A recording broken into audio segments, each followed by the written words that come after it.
Welcome to Garden Wise Adventures. My name is Malie, and excuse the windblown look, but we are out working in the yard today just before a storm comes in tomorrow.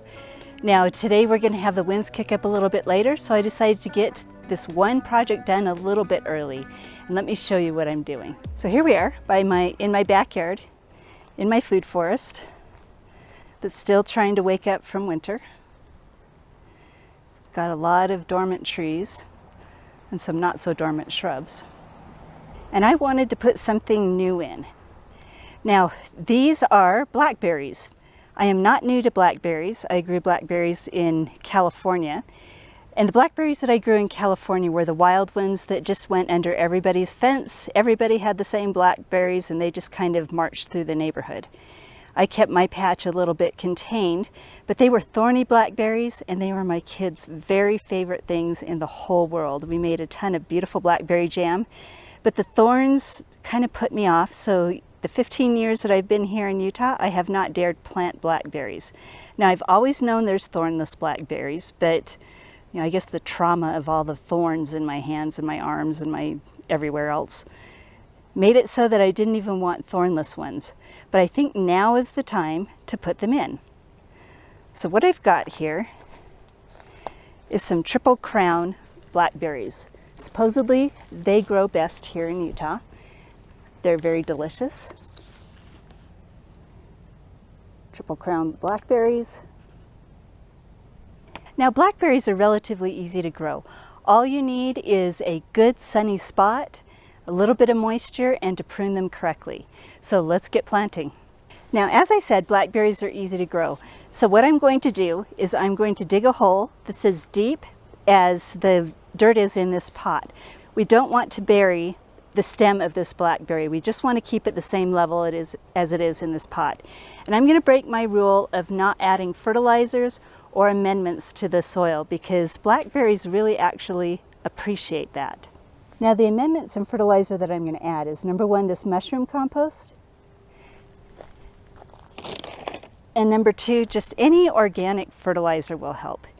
I could even just add blood meal and just add nitrogen because I believe that my soils here actually have enough phosphorus and potassium in them.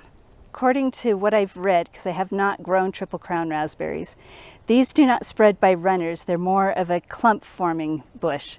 Now they will spread a little bit, but they're not going to spread like the raspberries and like the blackberries that went from yard to yard in California. So let's get planting and see how they look. So the first thing that I'm going to do is scrape the mulch out of the way. And then I'm going to dig a hole just as deep as the pot.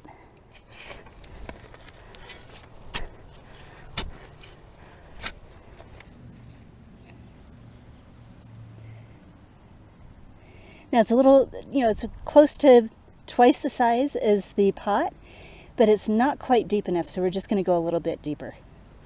Now that's a little bit deeper than the pot, which is fine because we're going to add a little bit of mushroom compost to this and some fertilizer.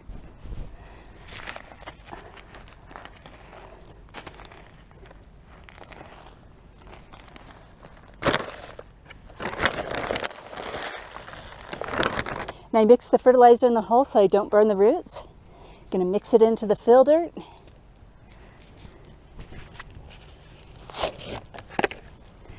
And here we have the roots. So I'm going to untangle these just a little bit.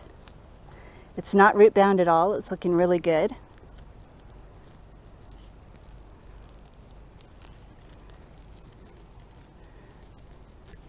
There we go. I think it's ready to plant.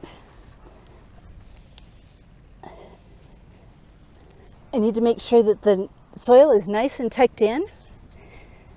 I don't want any air pockets. We're not going to bury it deeper than it was in the pot. And there it's all planted.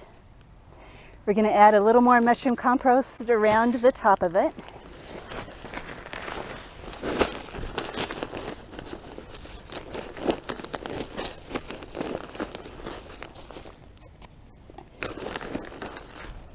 Now I'm going to spread the mulch back over the top so we can keep the moisture in. And there we have it. We have one blackberry planted. I'm going to remove the stake off of this once I put the trellis system in. I'm going to use the same trellis system as I did on my raspberries. It's just going to be 4 T-posts and wire.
Now the planting is done, so the last thing we're going to do is water them in. We're going to give them a nice deep soak so that the ground settles in all around the roots, and so they have a chance to get off to a good start. Now I am so excited that this project is done. My kids are grown and gone. They're adults. They live in their own places. But as I said, blackberries were their favorite. So I think I probably won't even tell them that the blackberries are here. When they come to visit, they don't go out to the garden. They're not really garden people, unfortunately. I've been trying to change that. But maybe I will let them know when I give them some blackberry jam. They'll be really happy about that. I'm really glad that you joined me on this adventure today, and I'd love to hear what you're planting in your gardens right now. It's an exciting time of year. Now, if my videos are helpful, I hope you like and subscribe, share them with your friends, and go have a wonderful garden adventure.